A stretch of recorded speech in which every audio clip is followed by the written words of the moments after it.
So we'll be doing a core practice that is focused around the big four. So these are 4 key exercises for strengthening the whole core. So when I'm saying core, I'm not just meaning the front part of your abdomen here, but really the whole torso and your ability to hold your spine in an organized way. So through that, I'll teach, briefly go over the core actions and then how to maintain the core actions as we're challenging the core to hold this stable position in several different foundations or postures. So we'll start in lying, come to your back, head this way. Head this way? Yeah.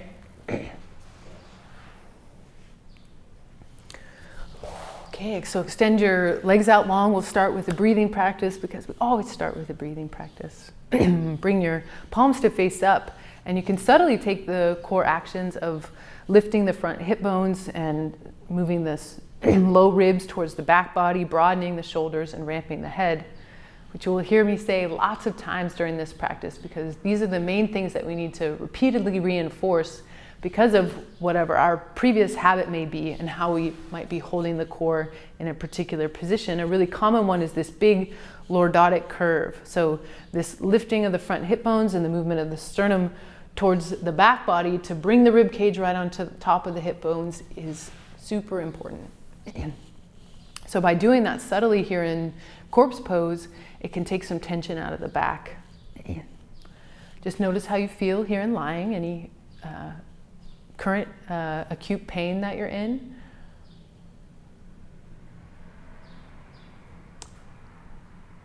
But if there's anything that needs addressing, I recommend addressing that. So as best as you can, when you're doing this core practice, you'd like to be pain-free.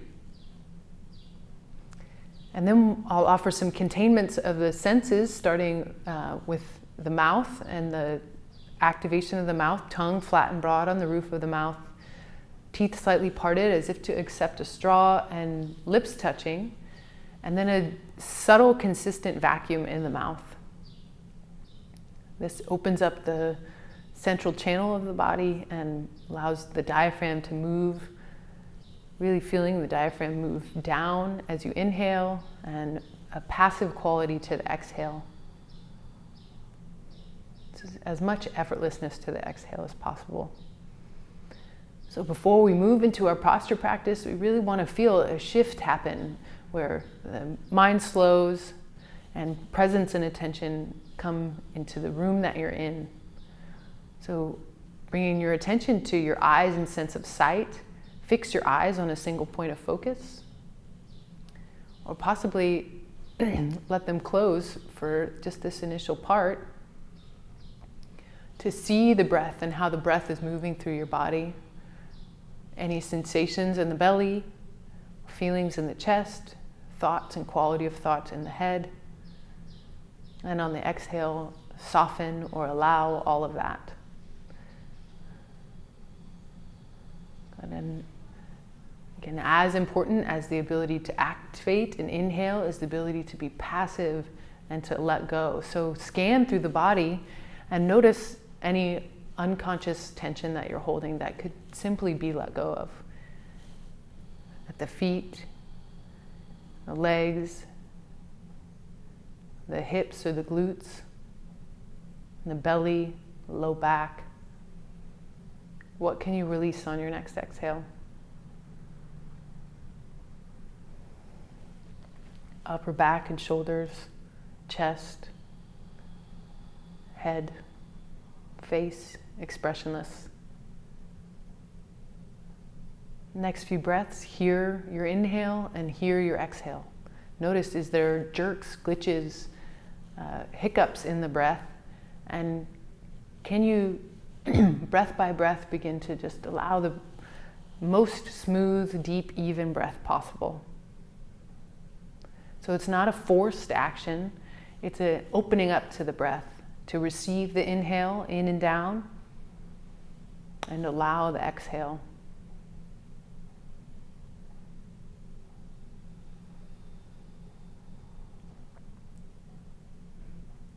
Some days you may need a little bit more time to breathe in this smooth, rhythmic way. before you're ready to move into the active heating core action practices that we'll be doing. So just assess for yourself, and if you have time, take a little bit more time. You want to feel that the body is totally relaxed.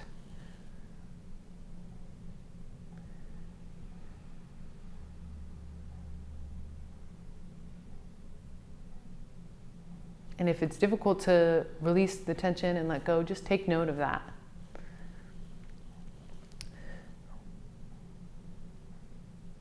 All right, and on your next inhale, we'll bring your feet flat to the floor. If you have blocks, you can use blocks between the feet and between the knees, but you don't necessarily need them. As long as your feet are hip distance apart and then heels are as close as they need to be to the bum so that the shins are straight up and down. Good, and then you can place a block between the knees. And this just really ensures that the inner leg line is activated. Taking the core actions of lifting the front hip bone, sternum towards the back body, head ramped, ground the palms next to your hips and lengthen the arms in 2 directions. We'll be going through several rounds of bridge. So starting with a super sensitive movement, notice as you first lift up into bridge, is it the glutes that activate or is it the hamstrings? If your hamstrings cramping up, it's likely that they're over dominating the actions of the glutes often. So as we're doing this exercise, the spine stays organized. So the spine lifts as a unit and lowers as a unit, and the mover of this action is the glutes. The glutes are actually a vital part of the core and are often not functioning properly because of sedentary lifestyle.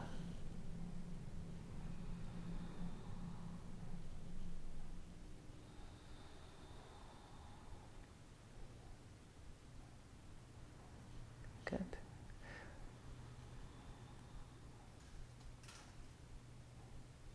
And next time you inhale, lift up into bridge, hold up.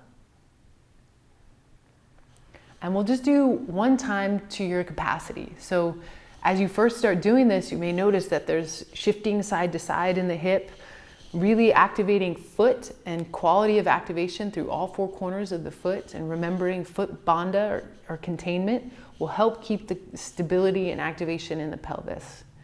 So you know you've reached capacity whenever your quality of movement has declined, you lose one of the core actions, or one side or the other is over dominating with effort, or you can't have this same smooth, steady, even breath.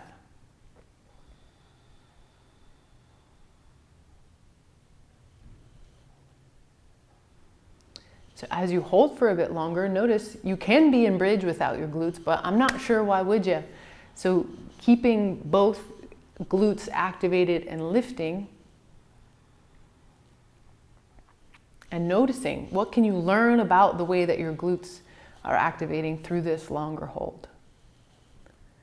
Also learning about the way that your feet activate, or the way that your hands want to take some of the effort, or the shoulders want to take some of the effort. How can you keep all of the work where the work belongs in the glutes here? Okay, so we'll call that max capacity, even though she's been training. And we'll move to the next exercise, which is called dead bug. So if you have the blocks and you've been doing this a little while, you could take the blocks with you, but for now we'll take the blocks out. And we'll just do one foot at first. So bring the right foot, knee up over hip, shin parallel with the ground, foot flex as if the floor is underneath it still. And I mean really literally that the hip and knee are right in alignment. So the knee's right over the hip. You know you're there because it's a little bit of work to hold it there. And then hold the core actions in place. Front hip bones lift, sternum towards the back body, head ramped.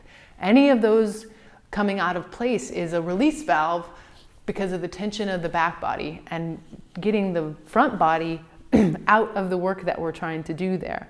So holding the foot here, ground through the palms gently and through the left foot. Okay, holding the mouth position in place, and with a steady rhythmic breath, on an exhale, take your right knee down as far as you can that you don't lose any of the core actions. And then on an inhale, come back up. So Melissa's been doing this a little while, so she can go all the way down and tap her heel without losing the activation at the low belly and causing the core actions to come out of place. But that might not be where you are, so it may be that you just go about halfway down, find your stopping point, and then come back. So you're trying to sensitively and honestly feel how far can you go down without losing the core actions, and then coming back to the starting position. Good. And then on your next exhale, lower the foot with control and place it down next to the other. And shake the knees side to side. Release any tension, just a little. Good. And then left foot comes up, knee over hip. Foot flexed, shin parallel with the ground. Checking in with the core actions. And then on an exhale, hinging from the hip to see how far you can go down without losing the core actions, and then coming back.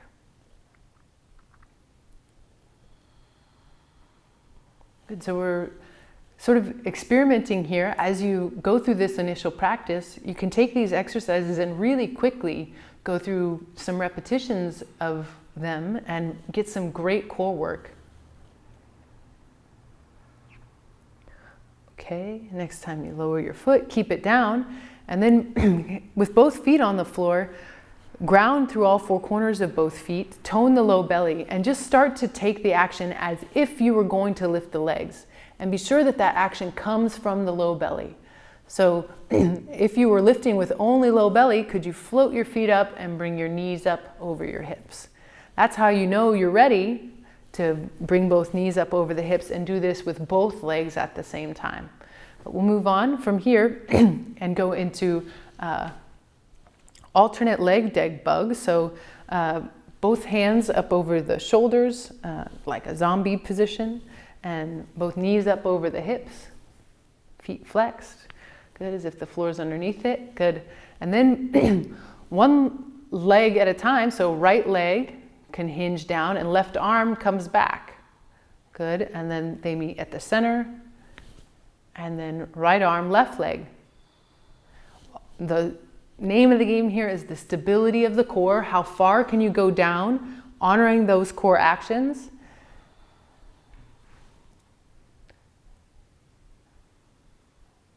Good, really good. One more time. And then back to center. Great. And then on an exhale, bring your palms down and your hips down. Can you control both down and place your feet down and place your hands down? Keeping the core actions in place. Really good.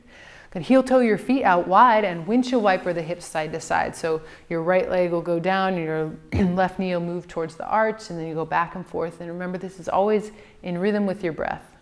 And your feet kind of stay in the same position, and then hips just go side to side. So this is moving the femur head around in the hip socket, hopefully releasing any tension from the last core exercise. Now we'll move into a very particular kind of crunch. It's called a McGill crunch. So your left foot will stay grounded, your right leg will extend long. Left arm will come up overhead, and right hands will kind of tuck under the low lumbar to feel that you're able to keep that core action of the low belly.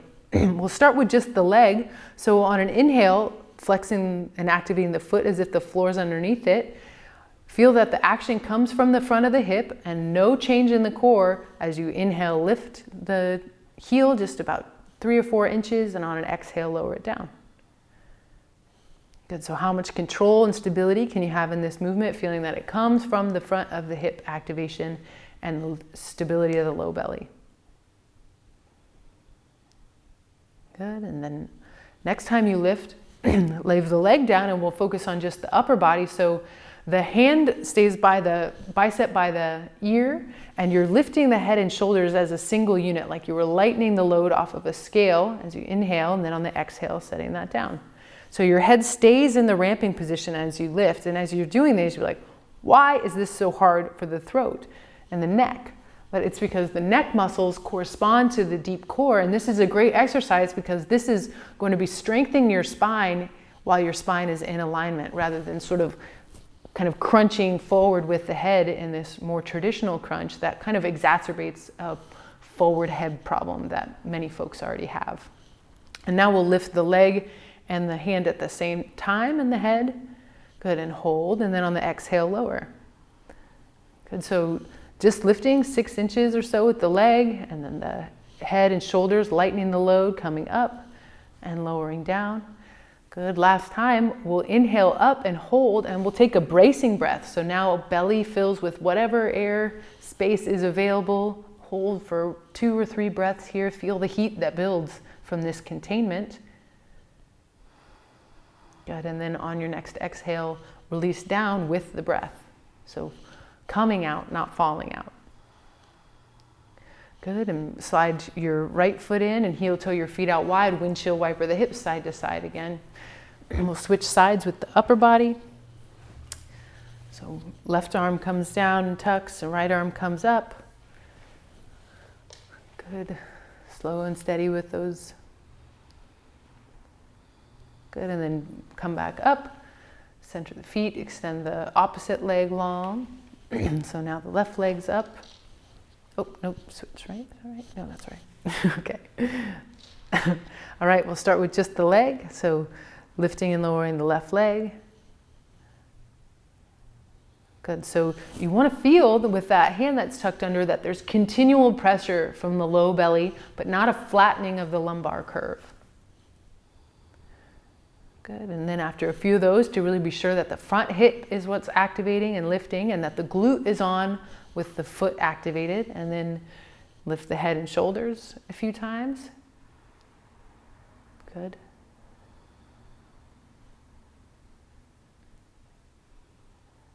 Good, so here you're really feeling the activation of the upper abdomen and the whole kind of head and rib cage moving together. Good, and next time you come up, lift hand and foot and head and shoulders, and on the exhale, lower. So you can get some support from the right foot or the foot that's grounded, but you don't want to over press and try to get your momentum from that. It's a lifting with the whole core and a containment, 3 or 4 up and down, and then a one-time hold for about 3 breaths or so. So next time you lift, hold. Fill any available space in the torso. Breath touches right at the solar plexus and moves up and down at the same time. Exhale. Soften any over-efforting. Is your jaw trying to do this?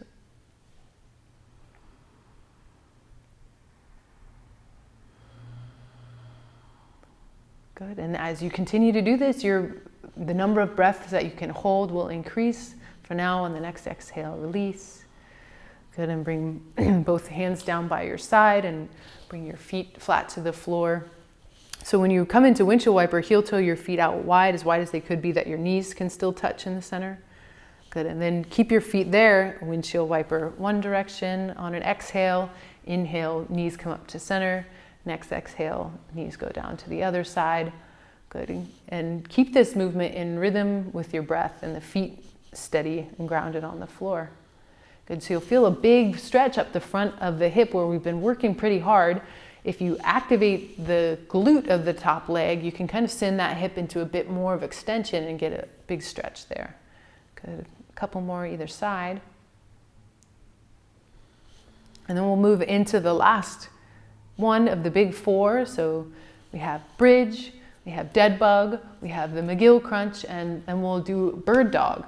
We've been practicing these core actions in this containment with the spine super supported on the floor, and now we're going to take the spine and move it into space, and we've got to hold those same activations and that quality of the organized spine in place while it's floating in space, so it's much harder. So come on over to all 4s. And I'm going to get the stick of truth, which never lies. And you can find a way to do this at home. This is just a PVC pipe. Any broomstick will work. But placing the stick on the sacrum and the back of the head, you want to feel that there's a neutral curve at the lumbar, that there's a broadening and a touching of the mid back to the bar. And then the hardest part to remember is this ramping of the head. So the head comes all the way back to touch the pole also. So there's these 3 points of contact with the broom. If anywhere else is off, you know that some internal adjustment needs to be made.